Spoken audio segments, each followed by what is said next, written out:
Okay, bismillah, alhamdulillah, sallallahu ala alihi wa sahbihi wa man walah, amma ba'd. So, insyaAllah, pada malam ini, macam berhari-hari pula ya, semalam sudah bercerita tentang permeable ethnicity, dan pada malam ini saya ingin menarik perhatian sahabat-sahabat semua berkenaan tentang isi kandungan dan juga kepentingan satu cara berfikir yang baru untuk diperkenalkan, yakni untuk kita melokasikan waqi' dalam cara kita menanggap fiqhul waqi' itu, ya. Untuk kita menanggap fiqhul waqi' itu, kita kena memahami lokasi waqi', lokasi cara kita berfikir, bukan semata-mata tempat, tetapi juga fokus pemikiran kita saat kita bercerita misalnya tentang fiqh. Dalam konteks waqi', kita bercerita tentang persoalan-persoalan fiqh yang bersifat kemalaysiaan, yang menjawab isu-isu orang-orang di Malaysia. Dan hal ini sudah dibuat secara tidak langsung oleh para ulama, para mufti, apabila mereka membahaskan tentang nawazil. Tapi saya ingin menarik ke dalam lagi untuk menerobosi ataupun masuk ke dalam lagi dan menyingkap apakah isu sebenar di balik daripada keperluan untuk relocating the waqi' ini, dan juga kenapa, dan hal ini akan akhirnya menjelaskan kenapa perlu manhaj Malizi, dan manhaj misal manhaj Malizi. Boleh pergi Syekh Rasuni rahmatullah alaih, hafizahullah ta'ala, dia ada buat satu buku berkenaan tentang akidah orang-orang di Maghrib dan juga manhaj orang-orang di Morocco itu, untuk merumuskan waqi' dan juga sejarah dan juga cara bagaimana orang-orang di Morocco sepatutnya beragama, dan itu satu cara yang baik. Tapi yang bila mana saya mengkaji lebih mendalam tentang isu ini, saya dapati ada satu macam ketidakseimbangan, ya. Saat kita bercerita tentang waqi', kita bercerita tentang dunia Islam, maka ada wujudnya dua dikotomi ini. Dua dikotomi yang saya maksudkan ialah dikotomi dunia Arab dan dikotomi dunia bukan Arab. Bukan berarti kita ingin melagakan, tetapi dalam arti kata kita melihat wujudnya kecenderungan kita untuk mengutamakan perbahasan-perbahasan di dunia Arab berbanding daripada perbahasan yang ada di depan mata kita sendiri, ya.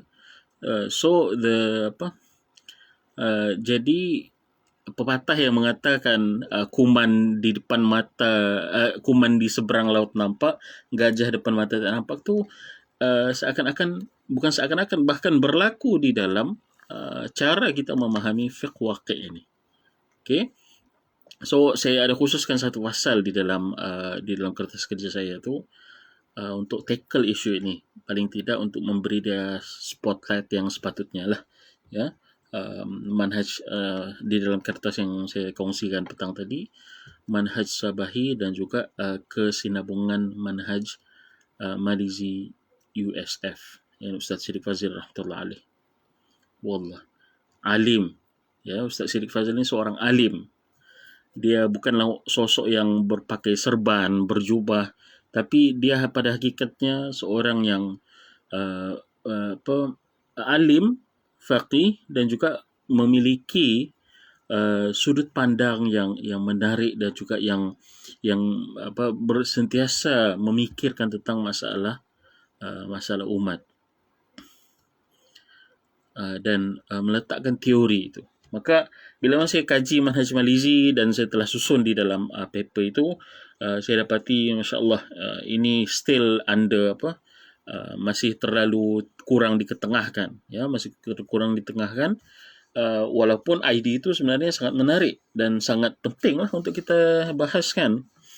Misalnya mungkin kerana orang melihat dia itu sebagai orang ABIM sebagai contoh, ini keterlibatannya dalam ABIM, maka munculnya beberapa stigma ataupun rasa macam tidak berminat dengan idea Ustaz Fazil. Dan hal ini dinyatakan ada dalam beberapa kajian. Dia kata kononnya Ustaz Siddiq Fazil ni oportunis politik. Ini teori-teori yang dia kemukakan tu bertepatan dengan keperluan politik semasa. Politik parti-parti ataupun tokoh-tokoh tertentu. Benda itu tidak betul. Dia mengemukakan kritikan politik even kepada kawannya sendiri. Maka hal ini berlaku kerana ataupun analisis yang bermasalah ini berlaku kerana tidak memahami secara menyeluruh idea dan juga pemikiran dan juga semangat Ustaz Siddiq Fazil rahmatullah alaih. Ya. So balik kepada isu asal, topik asal insya-Allah itulah yang kita akan bahaskan ya, tentang waqi' ini, tentang bagaimana apakah kepentingan relocating the waqi'. Saya ada tuliskan situ, mungkin saya akan baca sedikit dan saya akan kupaslah ya, untuk tujuan dokumentasi dan juga tujuan perbincangan. Mungkin ada sahabat-sahabat yang berminat untuk bersama dan sama-sama kita boleh lontarkan soalan ataupun perbincangan untuk renungan kita bersama tentang fiqh waqi' ini.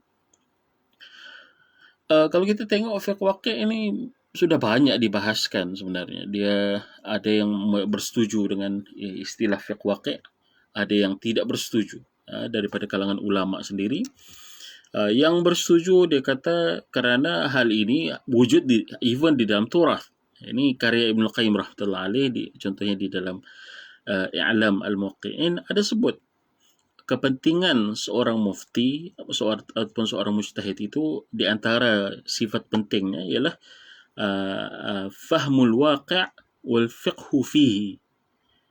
Dia kena memahami waqi', ini keadaan setempat dan situasi semasa, dan juga wal fiqhu fi, bukan semata-mata faham tetapi juga memahami dan juga mengetahuinya secara mendalam. Sebab hal ini akan membawanya ataupun membolehkannya menyimpulkan keputusan sesuai dengan keperluan waqi' yang semasa ya, dan dia tidak akan membuat keputusan ataupun ijtihadnya berada di atas angin begitu.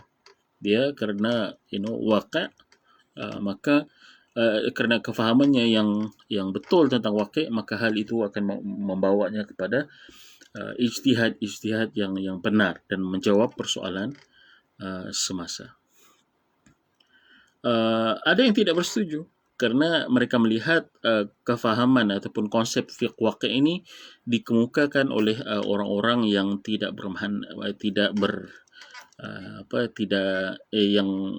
yang memiliki motif politik katanya ya, dan juga ingin menggunakan ataupun menunggang istilah fiqh waqi' ini dengan tujuan untuk membatalkan misalnya hukum mahkamah agama. Ini kritikan mereka. Tetapi kritikan itu boleh dibantah. Kenapa? Sebab fiqh waqi' ini memang menjadi satu keperluan. Dia bukannya sama ada kita namakan dia sebagai fiqh waqi' ataupun manhaj waqi' ataupun segala apalah waqi'-waqi'-nya. Benda itu menjadi keperluan. Nama itu tidak mengubah the substance, kan? Nama itu tidak mengubah benda yang ingin dibahaskan. Cuma bila mana diberi nama fiqh waqi' ini dan dipopularkan pula oleh ulama-ulama haraki di dunia, seluruh dunia. Saya tidak kata hanya di dunia Arab, tapi juga di Amerika, di Eropah, mereka begitu mengetengahkan perjuangan waqi' ini kerana ingin mencari persoalan ataupun menjawab persoalan tentang bagaimana membahaskan hukum hakam agama bersesuaian dengan keadaan umat Islam yang bukan lagi bersatu sebagai satu umat di dalam sebuah negara yang besar. Contoh macam dulu kita ada Utsmaniyah dan negara-negara Islam yang lain ada, dan masih dianggap sebagai umat begitu, dan memiliki macam kedaulatan dan juga memiliki kedudukan yang istimewa dalam politik dunia. Tapi sekarang ini situasi sudah berubah. Maka cara kita bermuamalah dengan politik, cara kita bermuamalah dengan ekonomi pun berubah. Kita tidak boleh lagi misalnya memahami interaksi ataupun bukan interaksi ini transaksi ekonomi itu dengan istilah-istilah di dalam buku fiqh sebagai contoh. Semuanya perlu kita fahami sesuai dengan keadaan semasa dan juga dengan cara macam mana orang-orang yang di barat memahaminya dan mengasaskan bank-bank mereka sesuai dengan itu. Maka inilah dasar sebenarnya kenapa kita perlu memahami fiqh waqi'. Hanya saja kita melihat saat saya timbulkan ini dalam kertas kerja ini, saya kata bila mana kita mencari ataupun mempersoalkan fiqh waqi' ini, dia akan menimbulkan persoalan. Saya lah secara pribadi, saya timbul persoalan dalam kepala saya. Macam mana sebenarnya orang-orang kita memahami waqi' ini? Sebab istilahnya Arab, maka kefahaman waqi' itu pergi ke dunia Arab. Seakan-akan fiqh waqi' itu tidak boleh kita rumuskan di Malaysia ini, ataupun saya dalam konteks Sabah ini. Seakan-akan tidak boleh dirumuskan di sini dan juga dirumuskan oleh orang-orang yang berada di Sabah ini. Dan kalau kita mau kecilkan lagi komunitinya, sebagai contoh orang-orang yang berada di gunung, kenapa fiqh waqi' itu tidak boleh difahami atau disesuaikan dengan kenapa tidak boleh dirumuskan oleh orang-orang yang berada di gunung itu? Kenapa waqi' itu hanya difahami menurut lensa ataupun kacamata ulama-ulama di dunia Arab sahaja? So, Mona Abaza di dalam sebuah artikel dia kaji, dia buat perbandingan antara Mesir dan juga Malaysia atau Indonesia. Dia buat perbandingan lah ini tentang Mesir dengan Indonesia, tentang macam mana persoalan kepusatan ya, dan juga ilmu-ilmu yang dihasilkan secara lokal. Misalnya kita di dunia bukan Arab dihasilkan oleh tokoh-tokoh ilmuwan di dunia Arab kurang dihargai. So dia telah membuat pengamatan yang menarik berkenaan tentang lokasi waqi' ini, di mana beliau ini Abaza ini dia sudah meninggal awal tahun ini sebab kanser katanya. Menarik ya, buku-buku dia boleh baca lah. Abaza dia tulis satu artikel tahun 2007, tahun 2012 dia ada terbitkan sebuah buku tiap saya. Itu pun buku yang menarik dan tumpuannya tentang sosiologi, tapi sosiologi umat Islam ya, sosiologi dia kaji masyarakat Islam di Indonesia, masyarakat Islam di Malaysia. Dan buku dia 2012 tu tidak silap secara khusus fokus kepada Islamization di Malaysia dan juga Islamization di Malaysia dan juga beberapa tempat lah yang lain. So di dalam artikel tu dia dapati adanya unsur kepusatan, the centering ya, unsur kepusatan dunia Islam Arab. Dunia Islam ini besar ya, dunia Islam ini besar, bainal masyriq wal maghrib, masya-Allah.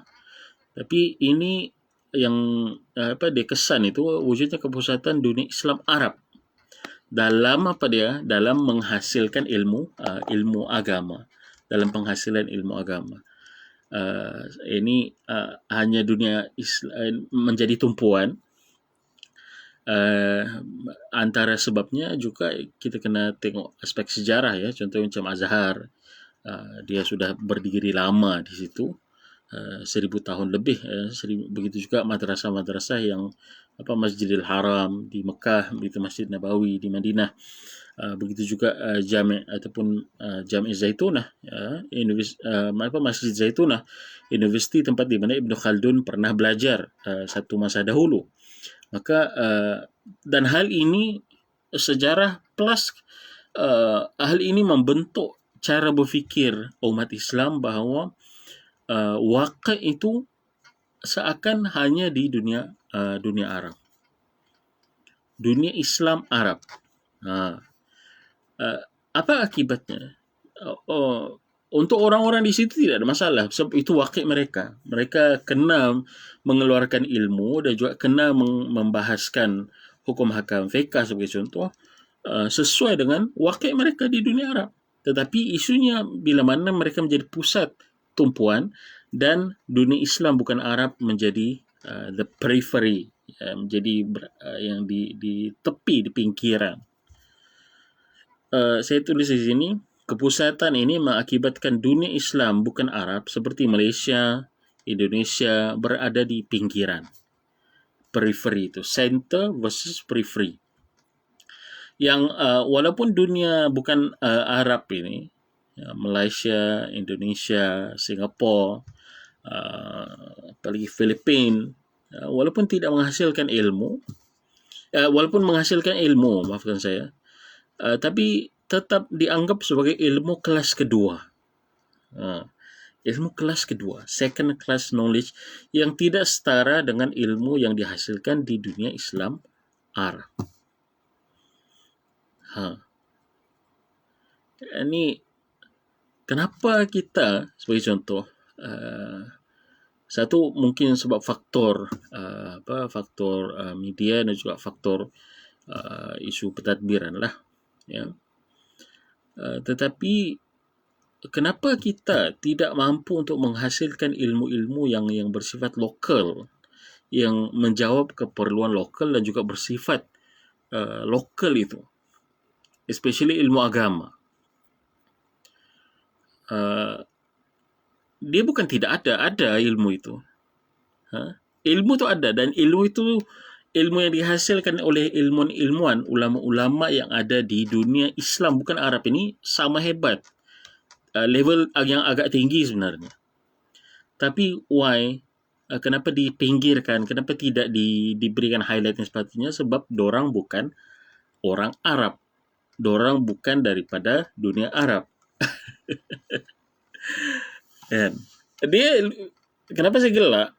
Sebab saya gelak dalam keadaan saya juga lamenting, saya bersedih. Sebab banyak kebijakan yang terpaksa dijadikan kebijakan pinggiran, dan akhirnya kita terpaksa mengimport rumus-rumus asing, rumus-rumus yang tidak bersesuaian dengan waqi' sebagai saya di Sabah, dan memasang rumus itu dan memaksa rumus itu dipasangkan di waqi' Sabah ini. Hal itu bermudarat lah. Kenapa mudarat?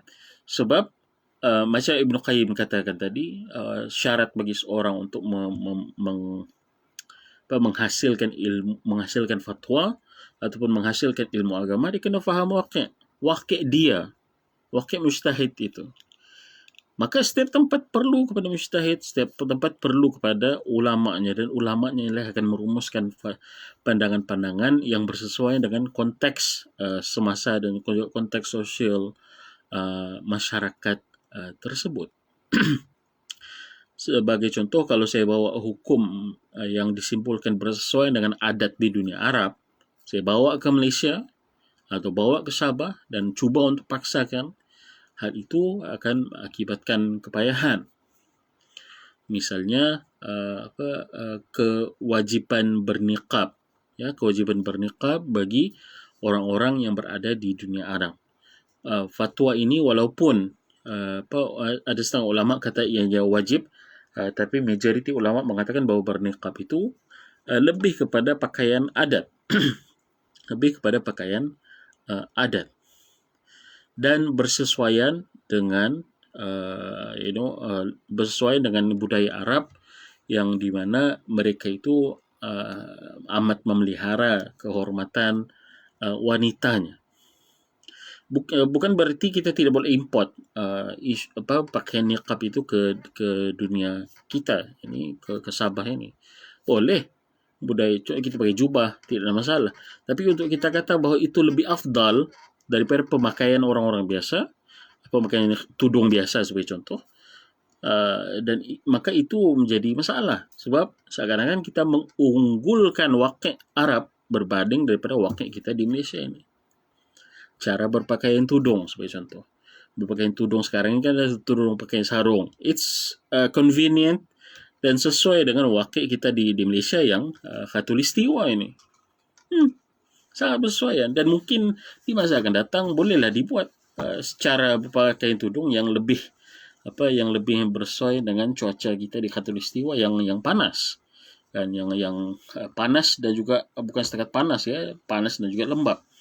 Kenapa kita boleh buat produk shampoo produk shampoo yang bersifat wakil untuk orang-orang yang memakai hijab. Tapi kenapa kita tidak boleh buat tudung misalnya dan yang lebih bersesuaian dengan wakil kita di cuaca kita di dunia Malaysia dan juga Sabah ini, dan yang bersesuai berpatuh syarak, menutup bagian mana yang patut dan bersifat wakil. Di sini isunya. Bila mana kalau kita terlalu mengunggulkan yang di dunia Arab sampai kita lupa kepada wakil kita di dunia bukan Arab ini. Dan hal itu sebagai contoh tudung. Ya, banyak lagi benda-benda lain, budaya lain, jubah sebagai contoh, pemakaian serban sebagai contoh. Ya, dan adakah dengan memakai serban itu sebagai contoh, memakai serban itu seorang itu sedangkan itu ada sunnah jibillah ya, sunnah tapi dia bersifat jibillah yang bersifat kebudayaan dan juga adat orang Arab. Maka apabila kita tidak memakai, adakah kita ini menjadi kurang Islam? Tidak. Kita sesuai dengan wakil kita. Kita pakailah kopiah, kan? Kita pakailah pakai kopiah kah ataupun pakai apalah, songkok kah, sesuai dengan wakil kita.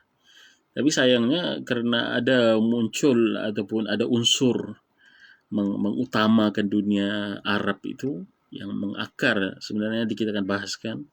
Saya ada petik beberapa sumber macam mana kita sebenarnya sudah berkurun lamanya dididik untuk mewujudkan center versus periphery ini.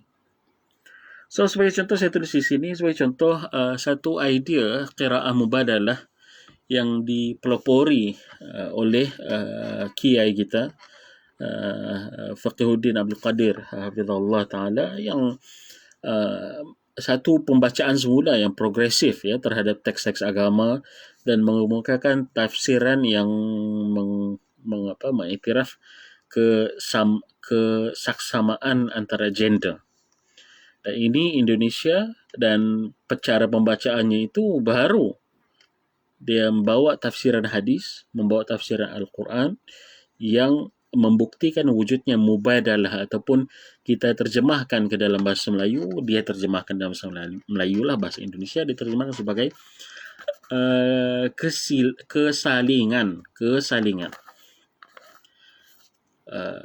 So bacaannya itu ataupun cara perspektifnya itu menarik dan juga baharu dan bersesuaian dengan wakil di Indonesia, yang di mana Indonesia sebuah masyarakat yang demokrasi, yang di mana semua orang seharusnya mendapat hak yang sama. Tetapi karena wujudnya pembacaan teks-teks agama yang mengunggulkan penindasan wanita, na'udzubillah, sedangkan benda itu dilarang dalam Islam ya. Tapi ada tafsiran-tafsiran itu, dan juga khususnya yang melibatkan tentang perkahwinan kanak-kanak, tafsiran yang wali mujbir contohnya di dalam mazhab Syafi'i. Hal itu dibacanya semula teks-teks ulama, hadis-hadis yang berkenaan tentang wali mujbir itu dibaca yang semula, menyesuaikan dengan konteks semasa Indonesia yang di mana masyarakatnya itulah uh, bukan setakat di Indonesia, bahkan di Indonesia sendiri, di mana penindasan kepada kanak-kanak perempuan ini dilindungi begitu oleh kefahaman yang salah terhadap wali mujbir ini. Kanak-kanak ataupun budak-budak ataupun anak dara dipaksa berkahwin bertentangan dengan kemahuannya, bertentangan dengan maslahatnya. Karena apa? Karena wujudnya ijbar daripada wali, bapaknya kah, kalau tidak ada bapa, atuknya ataupun adik-beradik abangnya yang memaksanya untuk berkahwin. Maka yang berlaku ialah hak si pengantin perempuan tadi tidak ada. Dan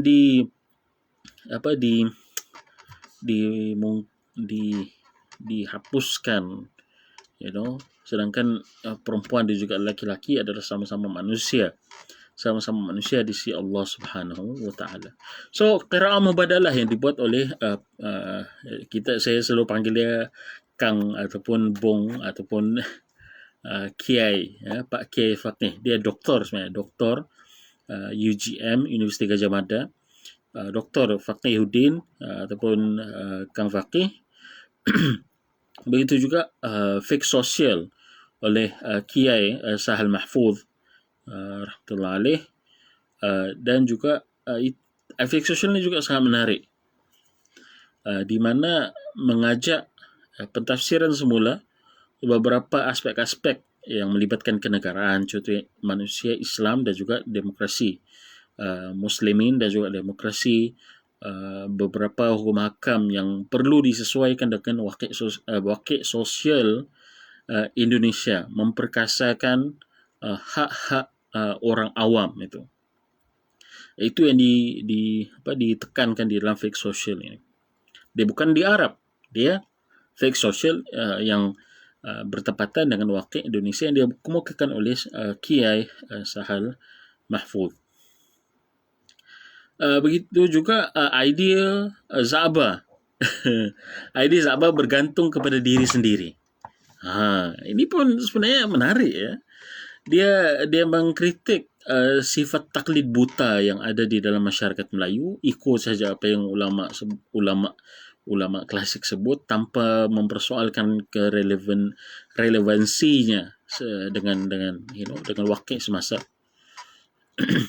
tidak berani mempersoalkan dengan tujuan untuk memperbaiki kehidupan. Sebenarnya kita mempersoalkan, even sebenarnya dalam agama sendiri kita kena itu sesuaikan fiqh dengan ataupun hukum hakam itu sesuai dengan wakil. Cara berfikir kita kena sesuaikan dengan wakil. Akan tetapi karena budaya taklid yang menebal ini dalam kalangan masyarakat, maka apa saja yang dinyatakan oleh para ulama atau para ustaz-ustaz, itulah tanpa diberikan peluang, sebagai contoh, untuk orang-orang awam ini mengemukakan perspektif mereka, cara mereka melihat masalah ataupun satu isu. Dan itu kembali kepada dua perkara lah, kan? Sebab cara berfikir orang-orang Melayu yang tidak mau bergantung kepada diri sendiri, dan yang kedua ialah cara macam mana ulama itu mendidik masyarakat, tidak membuka mereka kepada persoalan. Apa yang kamu dibagi, itu telah terima, itu sajalah, jangan persoalkan. Tidak boleh.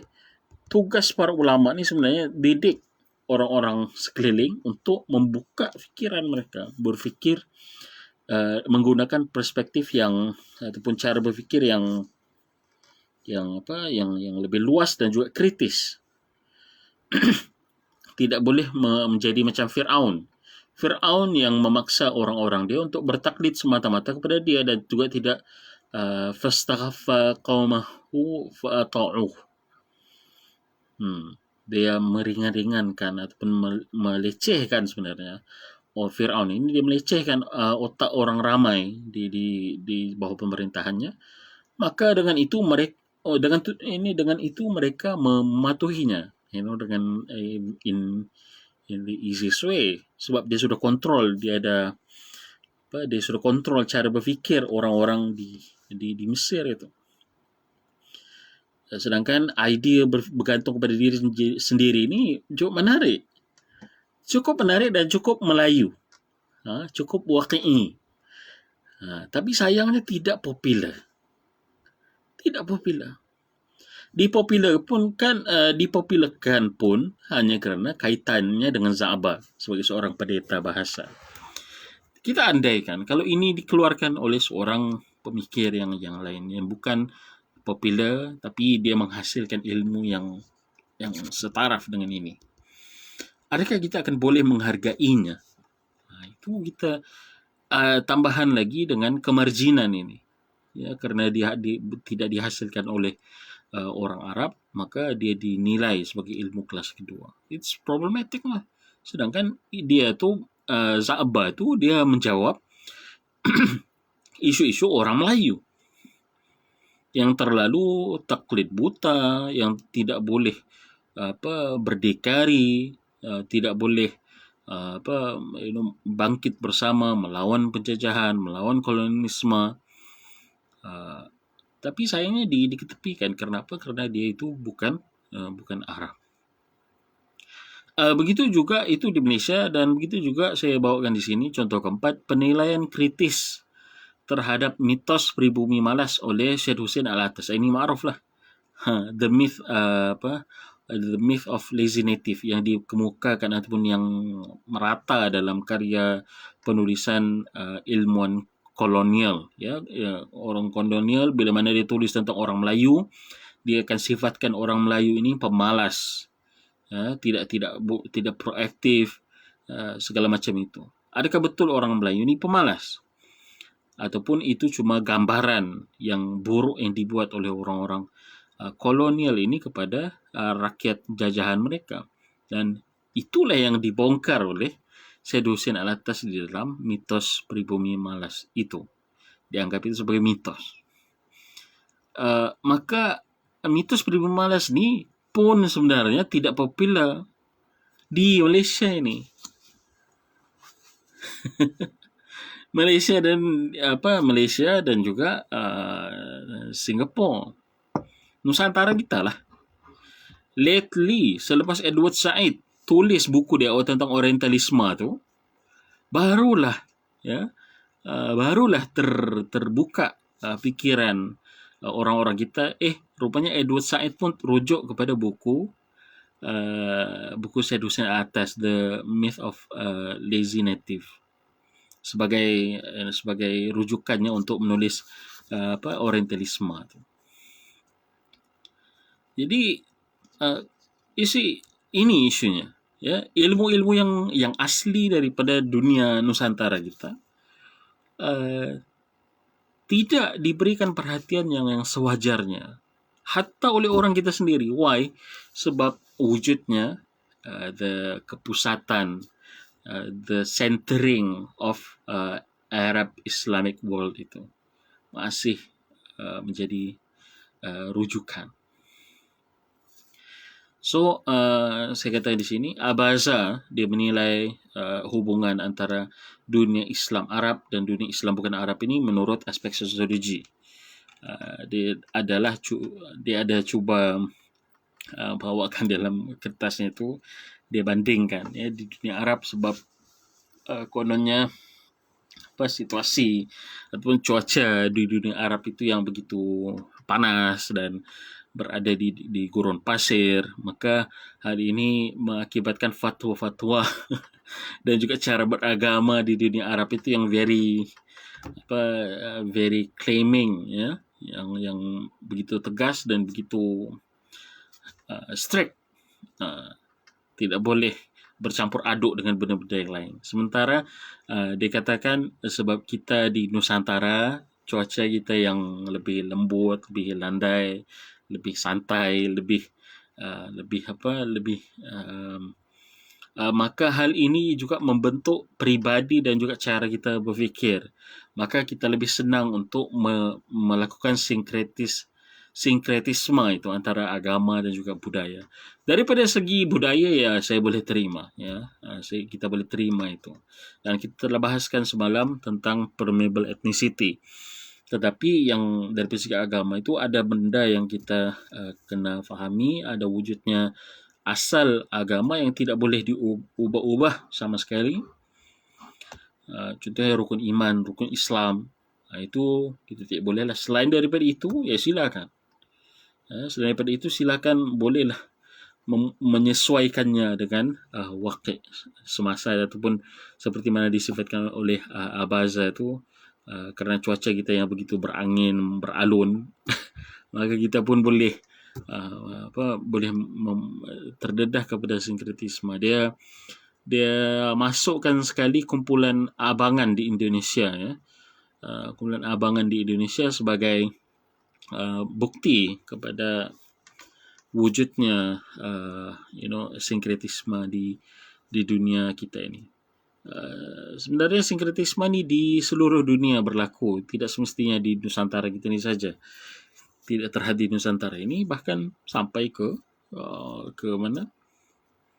Sampai ke even di dunia Arab sendiri pun ada beberapa pocketnya yang very menghargai ya, dan juga agak sinkretik. So dia nilai itu daripada aspek sosiologi. Menarik. Saya tidak nafikan sepenuhnya, saya tidak juga mengiyakan sepenuhnya. Memang ya, cuaca dan juga suasana tempat kita tinggal itu akan mempengaruhi cara kita berfikir dan juga cara kita berhubungan, berinteraksi dengan orang-orang di sekeliling kita.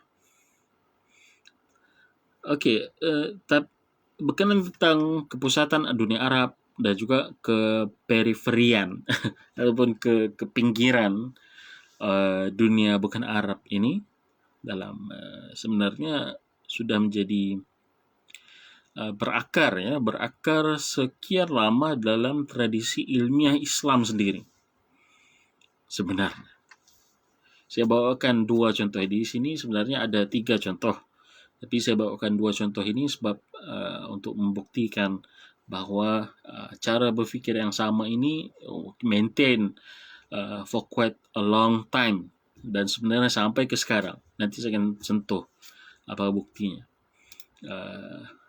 Sebagai contoh saya bawakan di sini, Ibnu Qutaibah Al-Dinawari seawal kurun ketiga Hijriah, 3 Hijriah ya, 1000 tahun lebih, 1100 tahun lebih yang lampau, dia telah menulis sebuah buku yang berjudul Fadlul Arab.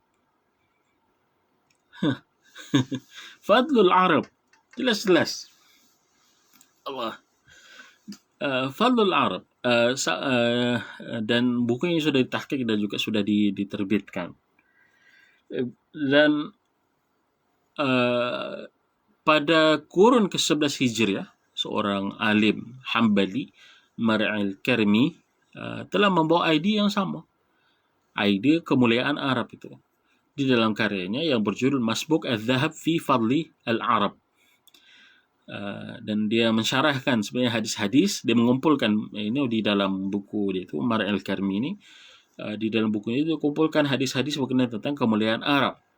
Dan mengemukakan sebuah tafsiran yang saya nilai sebenarnya tafsiran yang agak resis. Yang menilai bangsa-bangsa yang selain daripada Arab itu tidak mulia. Ada sepotong hadis itu yang paling last dalam buku di dalam buku Masbuk Al-Dhahab ini, disyarahkannya dengan syarahan yang agak bermasalah. Mungkin ini boleh dibuat kajian yang lanjut lah. Kenapa tafsiran seperti ini boleh muncul? Sedangkan kaedah umum ataupun kaedah am di dalam agama, tidak ada kemuliaan Arab ke atas yang bukan Arab. Tidak ada kemuliaan orang yang berkulit putih atas orang yang berkulit hitam. Melainkan dengan taqwa. Itu kaedah asas dalam agama. Tetapi apakah yang menghalalkan tindakan-tindakan pentafsiran yang sebegitu? Ataupun ada cara berfikir yang lain yang mungkin kita tidak tahu, ya, yang ada pada Mar'il Karmi ini, yang dalam keadaan Mar'il Karmi ini dia alim besar juga ya dalam Hambali, banyak menuliskan kitab hatta dalam akidah, hatta dalam fiqh, hatta dalam Fadlul Arab ini. Ibnu Qutaibah apatah lagi? Ibnu Qutaibah Dinawari. Maka hal ini meminggirkan, ya, secara tidak langsung, bukan secara tidak langsung, dia secara ilmiah dia meminggirkan orang yang tidak Arab dengan buku Fadlul Arab dan juga Masbuk Al-Dhahab fi Fadli Al-Arab ini. Dan ini bila saya ajukan kepada seorang sahabat saya, Siddiq, semoga Allah SWT menjaga dia, hafizallah.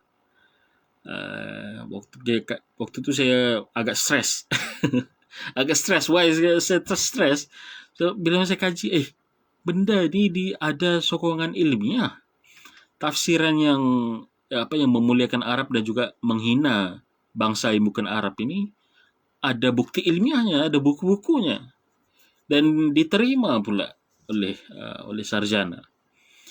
Kenapa tafsiran ini tidak dipersoalkan? Itu menjadi masalah. Dan even sampai ke sekarang ini, kalau kita tengok ya tren itu, tren inilah juga yang menjelaskan kenapa habaib senang masuk ke dunia kita. Kan? Cuba kita fikir. Saya dulu time saya budak-budak, saya tidak tahu tentang wujudnya Habib itu, Habib ini. Kita tahulah sejarah tentang Habib Nuh, tetapi tidak dalam arti kata sampai ke sekarang ini masuk ke dalam TV, masuk membuat aktiviti-aktiviti kasidah dan supawanya begitu popular dan mendapat sambutan yang hangat. Kenapa hal ini senang berlaku? Sedangkan banyak juga penasihat-penasihat kita yang lain yang sama power, kan? Raihan, Rabbani, sekarang ustaznya sudah yang main vokalisnya sudah meninggal. Ya, rahmatullah alaih. Raihan sebagai contoh. Kenapa tidak sepopular para habaib ini? Satu, di antara sebab yang mempopularkannya ialah dia golongan habaib ini karena mereka klaim bahawa mereka ini memiliki jalur darah Nabi. Mereka itu keturunan Nabi. Satu. Yang kedua, mereka klaim bahawa mereka itu Arab. Bukan klaim lagi, memang really Arab. Ya. Dan hal ini, kepopularan ini mendapat backlash di Indonesia. Kita di Indonesia kita tidak merasakan lagi, tapi di Indonesia beberapa kegiatan keganasan yang dikemukakan oleh JI, orang Arab yang datang ke Indonesia dan buat kadernya, siapa, Ba'asyir kah siapa namanya, saya tidak ingat. Begitu juga ada seorang Habib juga yang merupakan lulusan Universiti Imam, Jamiah Imam di Riyadh. Dia mengemukakan tafsiran Islam yang begitu eksklusif, yang tidak meraihkan kebebasan ataupun tidak meraihkan situasi waqi' di Indonesia yang majmu' agama itu. Dan hal ini dipersoalkan oleh ramai orang-orang di dunia Indonesia itu. Maka hal inilah backlashnya.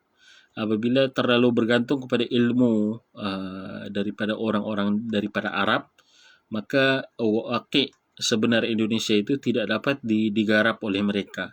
Mereka membawakan cara berfikir yang kearaban itu bawa ke Indonesia dan akhirnya mengakibatkan masalah yang besar lah.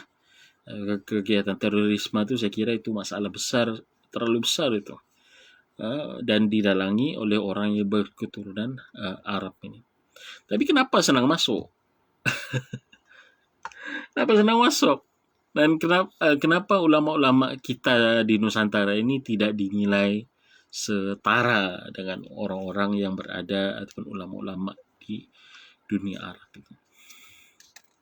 Maka dialektik ini berterusan ya, antara dunia Arab, dunia bukan Arab, berlaku sampai ke sekarang ini. So, antara lanjutannya saya bawakan di sini, peminggiran dunia Islam bukan Arab ini juga boleh dilihat dalam cara kita melayan krisis kemanusiaan. Saya kata.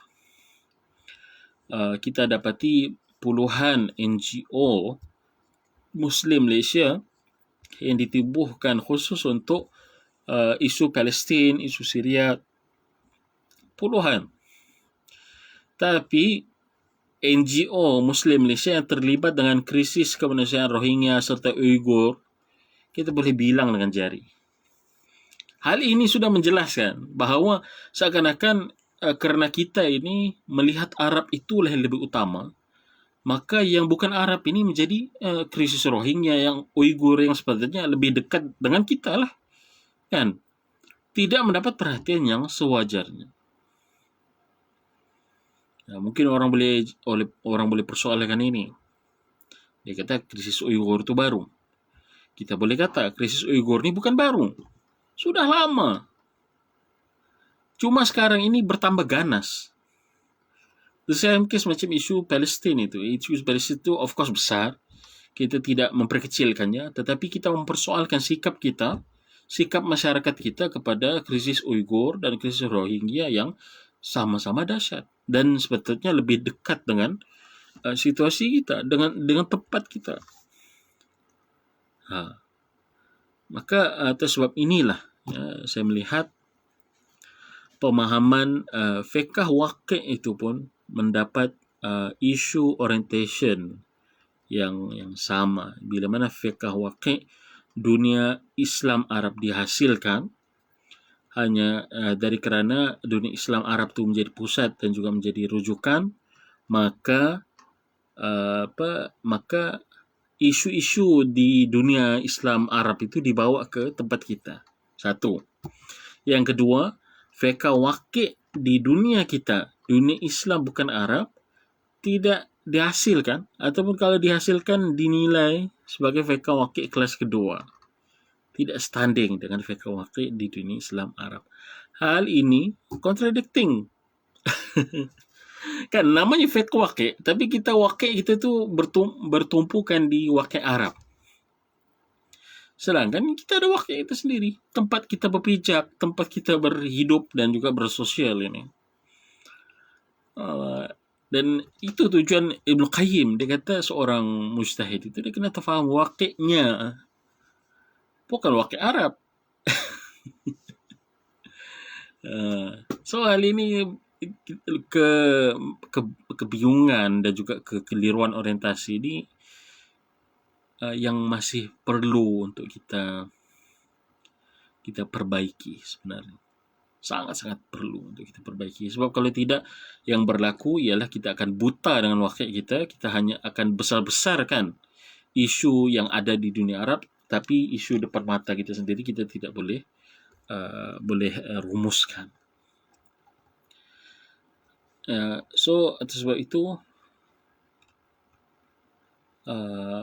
atas sebab inilah juga isu-isu waqi' di dunia Arab dibawa dan diarus perdanakan dalam pemikiran umat Islam di dunia Islam bukan Arab, atas premis solidariti umat Islam. Contohnya apa? Contohnya Arab Spring, right? Dalam keadaan kita juga memiliki krisis politik di dalam negara kita sendiri, tapi tidak mendapat highlight yang sepatutnya. Sebab apa? Sebab itu sebab wujudnya dikotomi ini dalam cara kita berfikir dan juga menanggap dunia Islam Arab dan juga dunia Islam bukan Arab. So akibatnya hal ini mengakibatkan kebantutan pewacanaan, saya tulis di sini, isu-isu lokal bagi dunia Islam bukan Arab. Dan sepatutnya premis solidariti umat Islam itu sepatutnya mengambil kira keseluruhan dunia Islam tanpa membezakan antara dunia Islam Arab ataupun dunia Islam bukan Arab. Itu yang selogiknya lah untuk dibuat, tapi hakikatnya tidak begitu. Justru penentuan fiqh Malizi ini saya kira perlu diangkat bersesuaian dengan persoalan-persoalan ini. Kita ingin mengarus perdanakan isu-isu isu-isu dakwah dan isu-isu negara semasa. Kita tidak lagi, ini fokus dakwah itu tidak hanya mengambil kira yang di luar Malaysia sebagai contoh ataupun di luar Sabah, tapi sepatutnya yang lebih menyelesaikan masalah-masalah di Sabah. Kita ambil sebagai contoh semangat Al-Ma'un oleh Kiai Ahmad Dahlan, pengasas Muhammadiyah, rahmatullah alaih, Kiai. Dia bila mana dia buat madrasahnya itu, macam pondoknya lah, madrasah moden itu, dia bila mana dia ajar surah Al-Ma'un, tahu kan surah Al-Ma'un tu intipatinya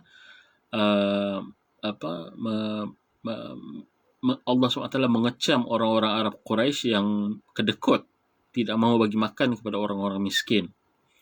Maka bila mana surah itu diajarkan kepada anak-anak murid Kiai Ahmad Dahlan, dia perintahkan anak-anak muridnya itu untuk keluar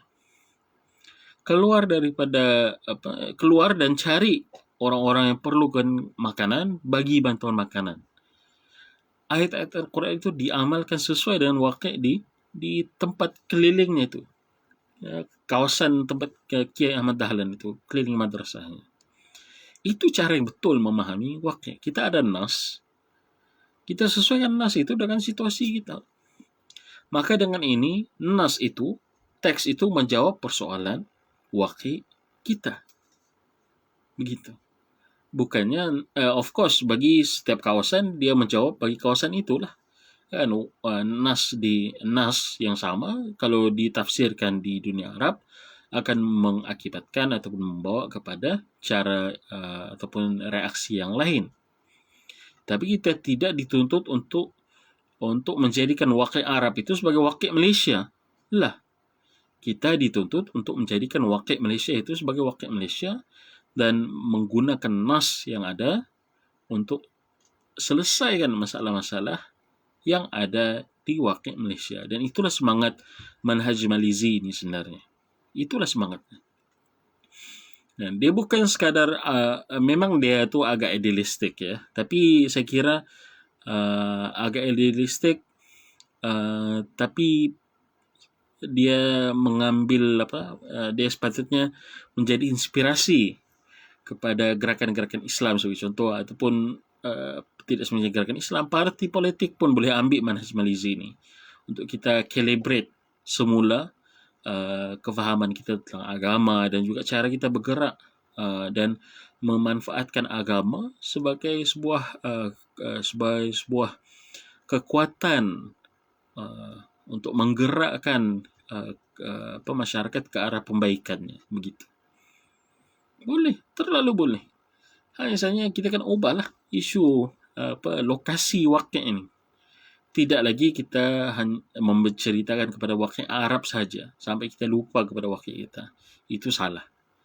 Maka atas semangat inilah saya pun bila saya baca manhaj Malizi itu, saya kaji, saya tengok saya kena jelaskan isu ini, waqi' ini, maka itulah saya tulis di dalam paper tu, dan saya telah syarahkan tadilah sebanyak.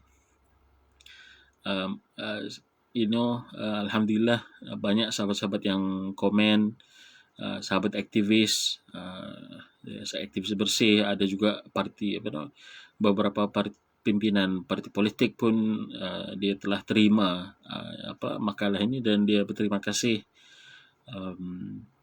dan kirim salam katanya. Tak tahulah apa maksudnya kirim salam itu. Mungkin dia berminat dan juga ingin memahami lebih mendalam. Manhaj Sabahi dan juga manhaj Malizi ini milik kita. Milik kita, tidak hanya terhad oleh saya. Saya cuma bantu susun dan susun terbitkan begitu. Kita boleh tafsirkannya sesuai dengan keperluan kita. Dan itulah keperluannya. Supaya kita mendapat paling yang memanfaatkan kuasa ataupun semangat beragama itu untuk menyelesaikan isu-isu waqi' kita, begitu. Okey, jadi saya kira itu sajalah perkongsian untuk hari ini.